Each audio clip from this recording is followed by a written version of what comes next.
Tinesting na ng Meralco ang prepaid kuryente sa ilang bahay sa Angono at Taytay, Rizal. Pero pangamba ng mga militante baka matulad lang ito sa prepaid load ng cellphone na naglalaho o nababawasan kahit hindi ginagamit. Nagpapatrol si Alvin El Chico.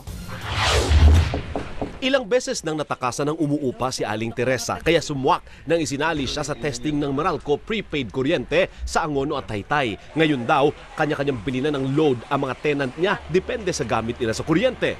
Umalis man sila, wala nang problema, hindi na ako maghahabol. Merong daily notification, so aware kami kung dapat ba kami magbawas ng gamit. Yung mga bata nakakatuwa kasi nag-iipon sila ng pera pang load.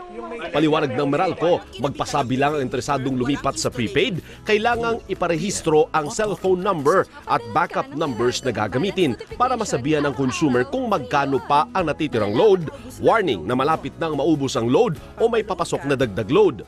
Siguro mga 3 days bago siya maubos, padadalan rin po kayo ng reminder. Iba rin ang metrong ginagamit sa prepaid pero hindi ito sisingilin sa customer. With this intelligent meter, wirelessly nagpapadala siya ng information dun sa central computer namin. That's how nalalaman nyo araw-araw kung magkano yung konsumo nyo. Pero kinontra agad ito ng mga militanteng grupo. Baka raw kasi matulad lang ang prepaid kuryente sa mga naglalahong prepaid load ng cellphone.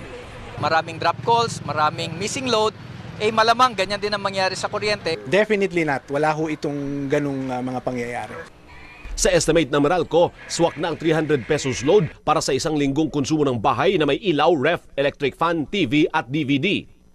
Pero pilot testing pa lang naman ang ginagawa ng Meralco sa 125 households sa Taytay at Angono, Rizal. Target nilang isali ang mga interesadong lumipat sa prepaid kuryente bago matapos ang 2014. Alvin El Chico, Patrol ng Pilipino.